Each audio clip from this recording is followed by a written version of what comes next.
Hi guys, இந்த வீடியோவில் நம்ம சிஎஸ்எஸ் பொசிஷனிங் பற்றி பார்க்க போகிறோம். சிஎஸ்எஸ்லேயே ரொம்ப முக்கியமான கான்செப்ட் இந்த பொசிஷனிங்னு சொல்லலாம். இது ரொம்பவே கன்ஃபியூசிங்கான ஒரு டாப்பிக்கும் கூட. அதை நான் ரொம்ப சிம்பிளாக இந்த வீடியோவில் உங்களுக்கு எக்ஸ்பிளைன் பண்ண போகிறேன். வாங்க வீடியோக்குள்ளே போகலாம். ஹாய் காய்ஸ், இந்த வீடியோவில் நம்ம சிஎஸ்எஸ் பொசிஷன் பற்றி பார்க்க போகிறோம். ரொம்பவே இம்பார்ட்டண்ட்டான டாபிக். சிஎஸ்எஸ்ன்னு எடுக்கிறப்ப இந்த சிஎஸ்எஸ் பொசிஷன் ரொம்பவே முக்கியமான டாபிக். அதுவும் இல்லாமல் ரொம்ப கன்ஃபியூசிங்கான டாப்பிக்கும் இதுதான். ஓகே, ஸோ அதை நான் ரொம்ப கிளியராக உங்களுக்கு நான் இந்த வீடியோவில் எக்ஸ்பிளைன் பண்ண போகிறேன். Okay, so what is CSS position? First, CSS பொசிஷன்னா என்ன அப்படின்னா, ஒரு எலிமெண்ட்டை எந்த இடத்துல நீங்கள் வைக்கணும் அப்படின்னு நினைக்கிறீங்களோ அந்த இடத்துல உங்களால் வைக்க முடிஞ்சிச்சு அப்படின்னா அதுக்கு யூஸ் ஆகுறது தான் சிஎஸ்எஸ் பொசிஷன். ஃபார் எக்ஸாம்பிள், இது வந்து என்னோட index.html. ஜஸ்ட் ஒரு HTML பேஜ் ஓப்பன் பண்ணிக்கிறேன். இங்கே வந்து ஒரே ஒரு H1 டேக் மட்டும் கிரியேட் பண்ணுறேன். இங்கே வந்து நான் ஹெலோன்னு சொல்லி போடுறேன். ஓகேவா? ஸோ இதை நான் காப்பி பண்ணிக்கிட்டு இதை வந்து நான் இங்கே ஓப்பன் பண்ணிக்கிறேன். இப்போ எனக்கு இங்கே ஹெலோன்னு இருக்குது, ரைட்? ஓகேவா? இப்போ இந்த ஹெலோவை கவனிங்க. இந்த ஹலோ இப்போ எனக்கு எங்கே இருக்குது? எனக்கு ஃபர்ஸ்ட் லைனில் இருக்குது. கரெக்டாக? எனக்கு க்ரோம் ஓப்பன் பண்ண உடனே ஃபர்ஸ்ட்டில் H1 அப்படின்னு சொல்லி எனக்கு வந்து ஹெலோ இருக்குது. அதே ஹெலோவை என்னால் இங்கே கொண்டு போய் வைக்க முடிஞ்சுன்னு வச்சுக்கோங்களேன். அதுக்கு ஹெல்ப் ஆகிறது தான் CSS positions.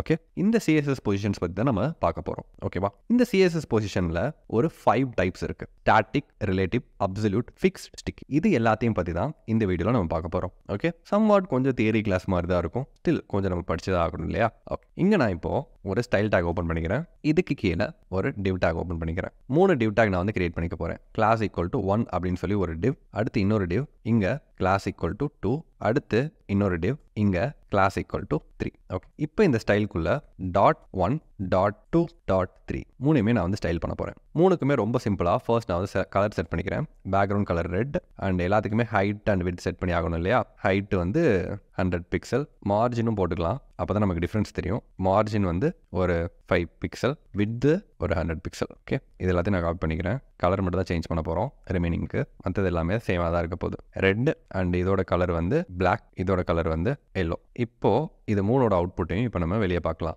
Red, black, yellow மூணு கீழே இருக்குது. ஓகேவா? டிஃபால்ட்டாக இதோட பொசிஷன் என்னவா இருக்கும் அப்படின்னு கேட்டிங்க அப்படின்னா, பொசிஷன் அப்படின்றது ஒரு ப்ராப்பர்ட்டி தான், வேற ஒன்றும் கிடையாது. டிஃபால்ட்டாக ஸ்டாட்டிக்னு இருக்கும். டிஃபால்ட்டாக பொசிஷன் வந்து ஸ்டாட்டிக்னு இருக்கும். மூணுக்குமே பொசிஷன் என்னவா தான் இருக்கும்? ஸ்டாட்டிக்னு இருக்கும். நீங்கள் ஸ்டாட்டிக்னு செட் பண்ணுறீங்களோ பண்ணலையோ, டிஃபால்ட்டாக மூணுக்குமே பொசிஷன் வந்து ஸ்டாட்டிக்னு தான் இருக்கும். ஓகே, இப்போது இது வந்து ஸ்டாட்டிக்காக இருக்குது அப்படின்றப்ப உங்களால் நீங்கள் நினச்ச இடத்துக்கு அதை கொண்டு வர முடியாது. டிஃபால்ட் லேஅவுட்டை தான் அது வந்து ஃபாலோ பண்ணும். ஃபர்ஸ்ட் ரெட் கலர் பாக்ஸ் நீங்கள் வச்சுருக்கீங்கன்னா ஃபர்ஸ்ட் ரெட் கலர் பாக்ஸுக்கு இருக்கும். அதுக்கு நீங்கள் மார்ஜின் பேடிங் கொடுத்து தான் நீங்கள் வந்து அதை நகர்த்த முடியுமே தவிர வேறு எதுவுமே பண்ண முடியாது. இது நம்ம ரெகுலராக பண்ணுறது. ஓகே, இதையே இந்த ஸ்டாட்டிக்கை நீங்கள் கவனிங்க. ஃபர்ஸ்ட் ரெட் கலர் பாக்ஸ் ஸ்டாட்டிக்காக இருக்குது. செகண்டாக இருக்கிற பாக்ஸை நான் ரிலேட்டிவாக மாற்றுறேன். ஓகே, செகண்டாக இருக்கிற பாக்ஸை நான் ரிலேட்டிவாக மாற்றுறேன். ஏதாவது வித்தியாசம் இருக்கான்னு சொல்லி பார்க்கலாம். ஃபர்ஸ்ட் ரெட் கலர் பாக்ஸ் ஸ்டாட்டிக்கில் இருக்குது, செகண்ட் பிளாக் கலர் பாக்ஸ் ரிலேட்டிவாக இருக்குது. ரெஃப்ரெஷ் பண்ணுறேன், எந்த சேஞ்சஸுமே நடக்கலை. ஆனால் என்ன பண்ண முடியும் உங்களால் அப்படின்னா, கவனிங்க. இப்போ இந்த ரிலேட்டிவில் நான் வந்து லெஃப்ட் 50 பிக்சல்னு போடுறேன். லெஃப்ட் 50 பிக்சல் என்ன ஆகுதுன்னு பார்க்கலாம். இப்போ நான் ரெஃப்ரெஷ் பண்ணுறேன், என்ன ஆயிருக்கு? லெஃப்ட்ல இருந்து 50 பிக்சல் மூவ் ஆயிருக்கு. இப்போ உங்களுக்கு ஒரு கொஸ்டின் வரலாம், மார்ஜின் யூஸ் பண்ணி என்னால் இதை பண்ண முடியுமே, நான் ஏன் ரிலேட்டிவாக மாற்றி அண்ட் தென் லெஃப்ட் போட்டு நான் வந்து லெஃப்ட்டில் நகர்த்தணும் அப்படின்னு சொல்லி. இப்போ நான் அதுக்கு உங்களுக்கு ஒரு எக்ஸாம்பிள் காட்டுறேன். இப்போ நான் லெஃப்ட் போட்ட மாதிரியே டாப் 50 பிக்சல் போடுறேன். இப்போ என்ன ஆகுதுன்னு பாருங்க. டாப் 50 பிக்சல் போடுறப்ப ரெஃப்ரெஷ் பண்ணுறேன், மேலேருந்து எல்லோ பாக்ஸையும் கவர் பண்ணி எனக்கு கீழே வந்திருக்கு. இதுவே இந்த இடத்துல நான் டாப் 50 பிக்சல்னு போடாமல் மார்ஜின் டாப் 50 பிக்சல் போட்டேன்னா என்ன ஆகும்? ரெஃப்ரெஷ் பண்ணுறேன், கீழே இருக்கிற எல்லோ பாக்ஸும் சேர்ந்து கீழே போகுது, பிளாக் பாக்ஸோட சேர்ந்து. ஆனால் எனக்கு அப்படி போக வேணாம் அப்படின்றப்ப நான் டாப் 50 பிக்சல் போட்டேன் அப்படின்னா அந்த பாக்ஸ் மட்டும் மேலேருந்து 50 பிக்சல் எனக்கு வந்து கீழே வந்திருக்கு. இதையே நான் வந்து ஸ்டாட்டிக்கு ட்ரை பண்ணி பார்க்குறேன். ஓகே, ஸ்டாட்டிக்கு ட்ரை பண்ணி பார்க்குறேன். லெஃப்ட் 50 பிக்சல்னு சொல்லி நான் தள்ள பார்க்குறேன். இது வந்து ஸ்டாட்டிக்கில் இருக்குது. ஓகே, நான் ரெஃப்ரெஷ் பண்ணி பார்க்குறேன், எனக்கு நகரல. ஓகே, எப்போ உங்களோட பொசிஷன் வந்து ஸ்டாட்டிக் இல்லாமல் அதை தவிர்த்து வேறு என்ன இருக்கோ அப்போ தான் உங்களால் லெஃப்ட் ரைட்டை வந்து அப்ளை பண்ண முடியும். இப்போ நம்ம ஸ்டாட்டிக் அண்ட் ரிலேட்டிவ் மட்டும் தான் பார்த்துருக்கோம். அது ரெண்டு நான் எக்ஸ்பிளைன் பண்ணுறேன். இது ஸ்டாட்டிக், இது ரிலேட்டிவ். ஓகே, ஸ்டாட்டிக் அப்படின்றப்ப உங்களால் டாப், லெஃப்ட், ரைட், பாட்டம் இது எதையுமே உங்களால் யூஸ் பண்ண முடியாது. ஸ்டாட்டிக்காக இருந்தால் யூஸ் பண்ண முடியாது. ஆனால் ரிலேட்டிவாக இருந்தால் இது எல்லாத்தையும் உங்களால் யூஸ் பண்ணிக்க முடியும். ஓகே, ரிலேட்டிவாக இருக்கிறப்ப அது தான் இருக்கிற இடத்துல இருந்து, ஓகே, இதுதான் அதோட ஒரிஜினல் பொசிஷன். அதோட ஒரிஜினல் பொசிஷன்ல இருந்து இவ்வளோ தூரம் மூவ் ஆயிருக்கு. இது ஒரு கயிறு கட்டி வச்சிருக்கிற மாதிரின்னு வச்சுக்கோங்க. ஓகேவா? இங்கே ஒரு கயிறு கட்டி வச்சிருக்கோம். நீங்கள் லெஃப்ட் 50 பிக்சல்னு போட்டிங்கன்னா அது இருக்கிற இடத்துல இருந்து தான் 50 பிக்சல் நகரும். ஓகே, இதே நீங்கள் லெஃப்ட் 200 பிக்சல்னு போட்டாலும் அது இருக்கிற இடத்துல இருந்து 200 பிக்சல் வந்து நகரும். ஓகே, இங்கே ஒரு கயிறு கட்டியிருக்குன்னு வச்சுக்கோங்க.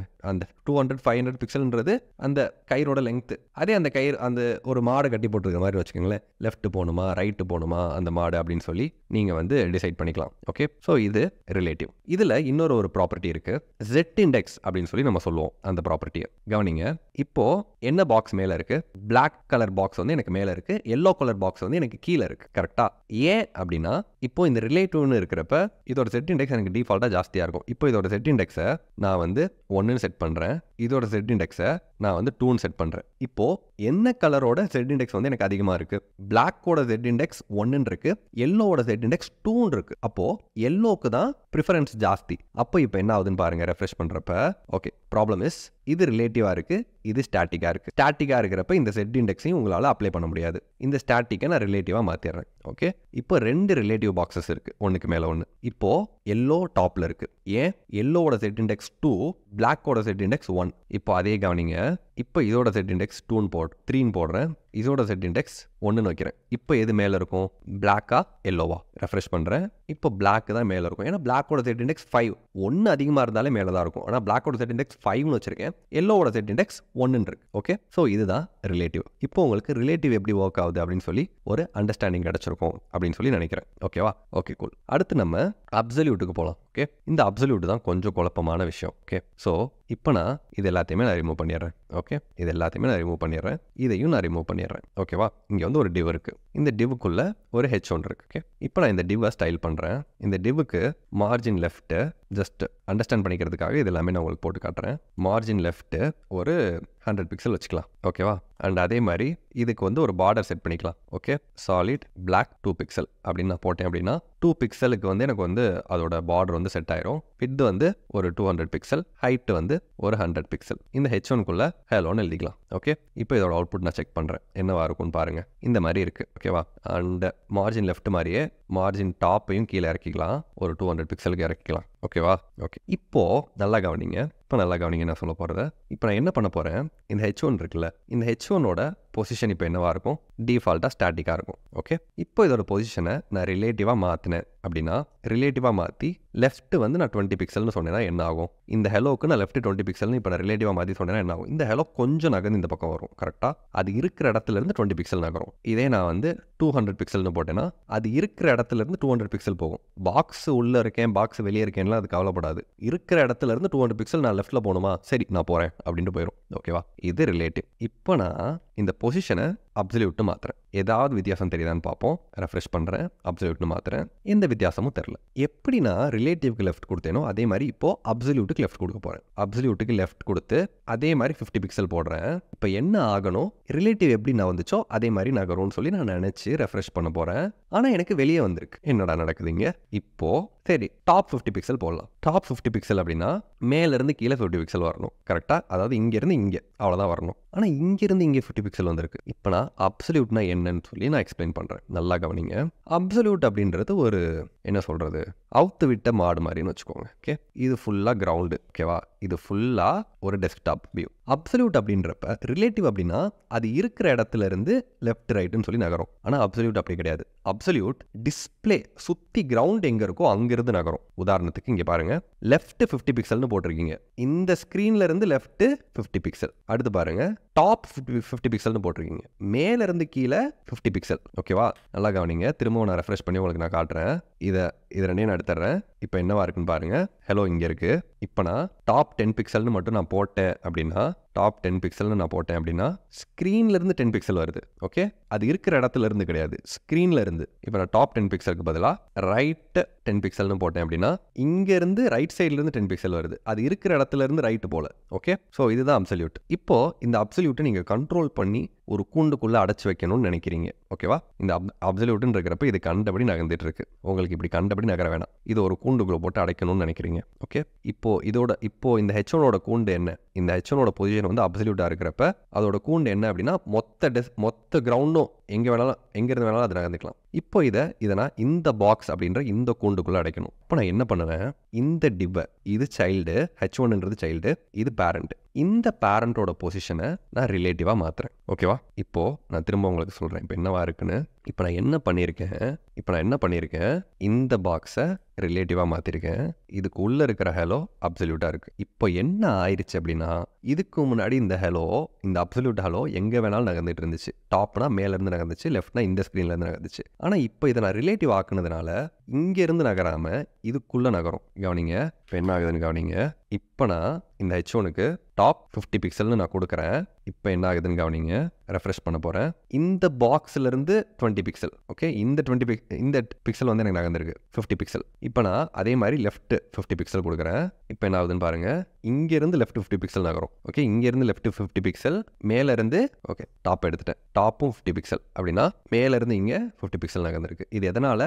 பாக்ஸ் ரிலேட்டிவாக இருக்கிறதுனால. இப்போ நான் பாக்ஸ் ரிலேட்டிவாக பொசிஷன் இதோட பேரண்ட்டை நான் வந்து ஸ்டாட்டிக்காக மாற்றிட்டேன் அப்படின்னா எங்கே வேணாலும் போய்க்கும். ஓகே, பேரண்ட் ஸ்டாட்டிக்காக இல்லை, பேரண்ட் வந்து ரிலேட்டிவாவோ இல்லை அப்சல்யூட்டாவோ இருக்குது அப்படின்னா இது ஒர்க் ஆகும். ஓகே, இந்த கான்செப்ட் மட்டும் நல்லா அண்டர்ஸ்டாண்ட் பண்ணிக்கோங்க. நம்ம ரிலேட்டிவ்னா என்னென்னு பார்த்தாச்சு, அடுத்து அப்சல்யூட்னா என்னன்னு சொல்லி நம்ம பார்த்தாச்சு. ஓகே, அடுத்து நம்ம ஃபிக்ஸ்டுனா என்னென்னு பார்க்க போகிறோம். ஓகே, ஃபிக்ஸ்டு வந்து ஓரளவு ரொம்ப கொஞ்சம் ஈஸியான டாபிக் தான், உடனே புரியும். அப்சல்யூட் தான் கொஞ்சம் கன்ஃபியூசிங்காக இருக்கும், பட் நீங்கள் ப்ராக்டிஸ் பண்ண உங்களுக்கு அண்டர்ஸ்டாண்ட் பண்ணிக்க முடியும். ஓகே, ஸோ இப்போ இந்த டிவ்க்குள்ளே ஒரு பேராகிராஃப் டேக் போட்டுக்கிறேன். லாரம் 1000ன்னு போட்டுக்கிறேன். ஓகேவா, லாரம் 1000ன்னு போட்டுக்கிறேன். இப்போ நான் அவுட்புட் போய் பார்க்குறப்ப கண்ணா பின்னாடி இவ்வளோ டெக்ஸ்ட் இருக்குது. ஓகே, நான் ஸ்க்ரீனை வந்து ஜூம் பண்ணிக்கிறேன், Ctrl+ கொடுத்துக்கிறேன். ஏன்னா அப்போ தான் என்னால் நல்லா ஸ்க்ரோல் பண்ண முடியும். அதனால் நான் Ctrl+ கொடுத்துக்கிறேன். இப்போ இந்த பேராகிராஃப்க்கு நடுவில் ஓகே ஒரு H1 டேக் போட்டுக்கிறேன். இந்த பேராகிராஃப்க்கு உள்ள ஜஸ்ட் 1 அப்படின்னு சொல்லி ஒரு H1 டேக் போட்டுக்கிறேன். ரெஃப்ரெஷ் பண்ணுறேன். இங்கே வந்து 1 இருக்குது. பேராகிராஃப்க்கு நடுவில் எனக்கு வந்து 1 இருக்குது. ஓகே, இப்போ நான் அந்த 1 மட்டும் செலக்ட் பண்ண போகிறேன். இந்த 1 அப்படின்ற அந்த H1 டேக் மட்டும் செலக்ட் பண்ண போகிறேன். இந்த H1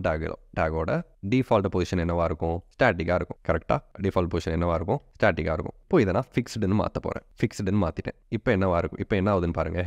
இந்த 1 என்ன ஆகுதுன்னு பாருங்கள். ரெஃப்ரெஷ் பண்ணுறேன். இந்த 1 வந்து என்ன ஆயிடுச்சு, ஆல்ரெடி இருக்கிற பழைய லேஅவுட்லேருந்து வெளியே வந்துருச்சு. கொஞ்சம் இந்த 1க்கு கீழே இந்த பேராகிராஃப் இருந்துச்சு, பட் இந்த 1 வந்து இப்போ மேலே வந்துருச்சு. ஓகே, 1 வந்து இப்போ மேலே இருக்குன்னு அர்த்தம். அந்த 1க்கு பின்னாடி தான் எனக்கு மொத்த ஸ்க்ரீனே இருக்குது. இப்போ நான் ஸ்க்ரோல் பண்ணுறப்ப பாருங்கள், இது அதே இடத்துல இருக்குது. ஃபிக்ஸ்டுன்றப்ப அதே இடத்துல இருக்கணும். நீங்கள் ஃபிக்ஸ்டுன்னு சொன்ன உடனே எந்த இடத்துல ஃபிக்ஸ்டாக இருக்குது அப்படின்னு சொல்லி நீங்கள் மென்ஷன் பண்ணி ஆகணும். லெஃப்ட்லேருந்து ஒரு 500 பிக்சல், டாப்லேருந்து ஒரு 500 பிக்சல்னு வச்சுக்கோங்க, ஒரு 200 பிக்சல்னு வச்சுக்கோங்க. இப்போ பாருங்கள், ரெஃப்ரெஷ் பண்ணுறேன். இந்த 1 வந்து இந்த இடத்துல இருக்குது. நான் எங்கே ஸ்க்ரோல் பண்ணாலும் ஓகே என்னோட அந்த டிஸ்பிளேல அந்த 1 வந்து கான்ஸ்டன்ட்டாக அப்படியே இருக்கும். நீங்கள் நிறையா வெப்சைட்ஸில் சேட் ஆப்ஷன் வந்து ரைட் சைடு வந்து ஃப்ளோட் ஆகிட்டே இருக்கிற மாதிரி உங்களுக்கு தெரியும். நீங்கள் எங்கே ஸ்க்ரோல் பண்ணாலும் அந்த சேட்டுன்றது உங்களுக்கு அந்த இருந்துகிட்டே இருக்கும். சம்டைம் வாட்ஸ்அப்ன்றது இருந்துகிட்டே இருக்கும். ஸோ இது எல்லாமே இந்த ஃபிக்ஸ்டு யூஸ் பண்ணி தான் பண்ணுறாங்க. ஓகே, இப்போ உங்களுக்கு இந்த ஃபிக்ஸ்ட்னா என்னன்னு சொல்லி புரிஞ்சிருக்கும். ஓகேவா, அடுத்து ஸ்டிக்கினா என்ன அப்படின்னு சொல்லி நம்ம பார்க்க போகிறோம். ஓகே, ஸ்டிக்கி சேம் அதே கான்செப்ட் தான் நான் யூஸ் பண்ண போகிறேன். இப்போ திரும்ப பழைய மாதிரி அதே மாதிரி 1 இருக்குது. இப்போ நான் ஸ்க்ரோல் பண்ணேன்னா பொசிஷன் வந்து இப்போ